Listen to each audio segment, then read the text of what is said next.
ഒരു രണ്ടാം വിവാഹം കൊണ്ട് ഏറ്റവും കൂടുതൽ വാർത്തകൾ നിറഞ്ഞു നിൽക്കുകയും മാത്രമല്ല ഒരുപാട് വിമർശനങ്ങൾ ഏറ്റുവാങ്ങുകയും ചെയ്തിട്ടുള്ള രണ്ട് താരങ്ങളാണ് ക്രിസ് വേണുഗോപാലും ഭാര്യയായ ദിവ്യ ശ്രീധർ. രണ്ടു മക്കളുള്ള ഇവർ എന്തിനാണ് രണ്ടാമതും വിവാഹം കഴിച്ചതെന്നും അതും ഇത്രയും പ്രായമായ വ്യക്തി വിവാഹം കഴിച്ചത് പണത്തിന് വേണ്ടിയാണ് എന്നൊക്കെയുള്ള കമന്റുകളൊക്കെ ആയിരുന്നു അന്ന് ഇവരെക്കുറിച്ച് പലരും പറഞ്ഞിട്ടുണ്ടായിരുന്നത്. അന്ന് അതിനൊക്കെ ഇവർ മറുപടിയും പറഞ്ഞു. അതായത് ഞാൻ ക്രിസിന് വിവാഹം കഴിച്ചത് പണം കണ്ടിട്ട് മാത്രമല്ലെന്നും അദ്ദേഹം വളരെ നല്ലൊരു വ്യക്തിയാണെന്നും മാത്രമല്ല ഈ ഒരു സമയത്ത് തനിക്കൊരു കൂട്ട് വേണമെന്നും മക്കൾ കൂടി പറഞ്ഞതുകൊണ്ട് മാത്രമാണ് ഇങ്ങനെയൊരു വിവാഹത്തിന് താൻ മുൻകൈ എടുത്തത് എന്ന് ദിവ്യ ശ്രീധർ പറഞ്ഞിട്ടുണ്ടായിരുന്നു. പക്ഷേ ഇപ്പോഴിതാ ഇരുവരുടെയും പുതിയ വീഡിയോ സോഷ്യൽ മീഡിയയിൽ വലിയ വിമർശനത്തിന് വഴിവെച്ചിരിക്കുകയാണ്. ഒരു വിവാഹ ചടങ്ങിൽ പങ്കെടുക്കാൻ എത്തിയതായിരുന്നു ക്രിസും ദിവ്യയും.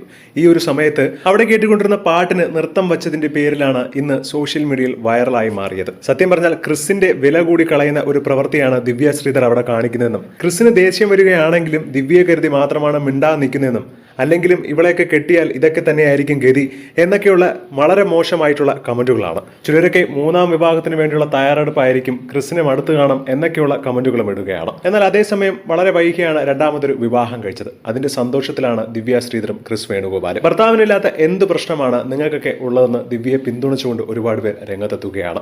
നേരത്തെയും ഇതുപോലെ തന്നെയായിരുന്നു അദ്ദേഹത്തെ വളരെയധികം മോശമായി സംസാരിച്ചത്. അന്നും ഒരുപാട് പേരാണ് ദിവ്യയും ക്രിസിനെയും സപ്പോർട്ട് ചെയ്തത്. പക്ഷേ ഈ ഒരു പ്രവൃത്തി വളരെ മോശമായിട്ടുള്ള അഭിപ്രായമാണ് ഏറ്റവും കൂടുതൽ വരുന്നത്. എന്താണ് ഇതിനെക്കുറിച്ചുള്ള നിങ്ങളുടെ അഭിപ്രായം എന്ന് താഴെ മറക്കാതെ കമന്റ് ചെയ്യുക. ഒപ്പം ഈ വീഡിയോ മറക്കാതെ ലൈക്ക് ചെയ്ത് സബ്സ്ക്രൈബ് ചെയ്യുക.